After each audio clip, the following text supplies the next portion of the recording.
Good morning po. Welcome to 5th Generation Hobby Shop. Shoutout po kay Sir Jesse ng Caloocan. Welcome to 5th Generation Hobby Shop. Sir, this is the Glock 17 Gen 5 Airsoft Pistol by ENC.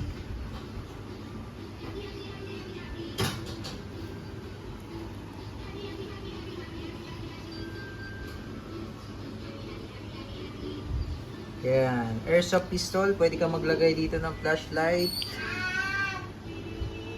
Standard sight na yan. Yan, with full markings. ENC brand, code number 1102. Yan, may kasama na yan manual. Of course, the manual and the back strap. Dalawang back strap.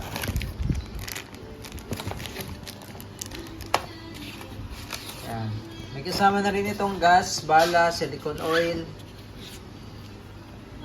Glock 17 Gen 5 ENC.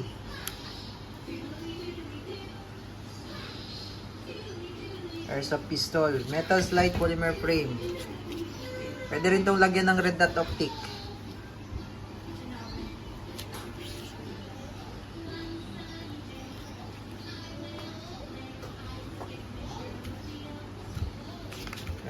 Magazine niya sir, 24 rounder. Nilagyan ko na ng ano yan sir, oil, silicone oil. Tapos sinigpitan ko na yung mga bulb niyan.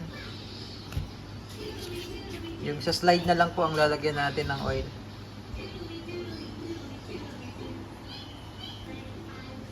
Ito po yung kasamang gas, green gas, standard power pop dyno.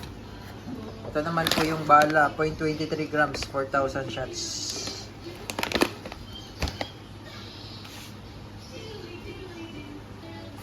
Baklasin ko lang sir yung slide.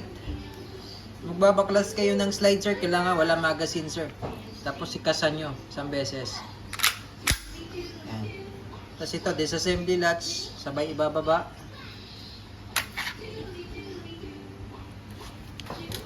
Ito lang sir yung nilalagyan ng langis o oil.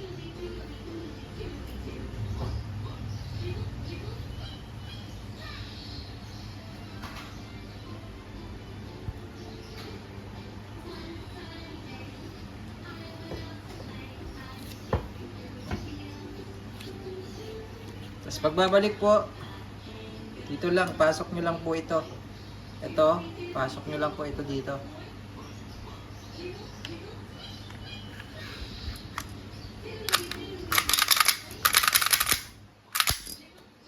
Ayan.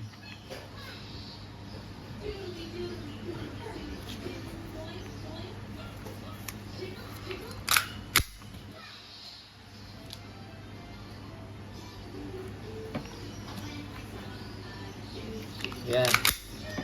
So, smooth na siya ngayon, sir. Lagyan natin ng gas, sir. Tapos testing.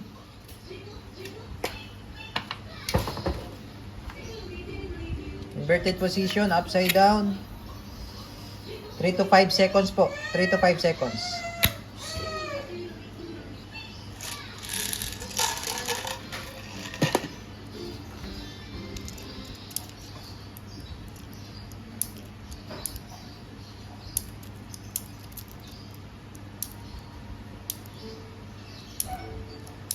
So itong magazine sir, lumalamig din po ito pag continuous gamit nyo sir. So pag malamig, hindi maglalak yung slide. Pag malamig magazine, hindi maglalak to. Ganyan. So ang gawin nyo, pahingan nyo lang yung magazine sir hanggang sa mag normal temperature.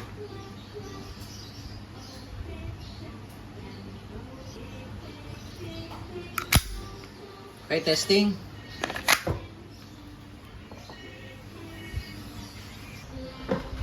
Testing po, Glock 17 Gen 5 by ENC Airsoft Pistol.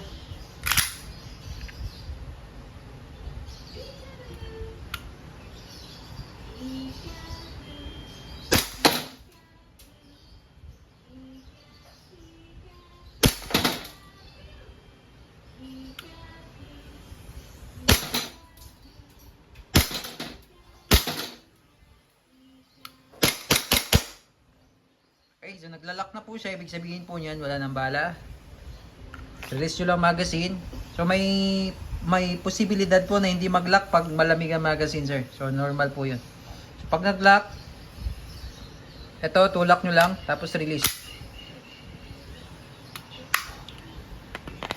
Okay, all goods na tayo, sir. Glock 17 Gen 5 by ENC Airsoft Pistol.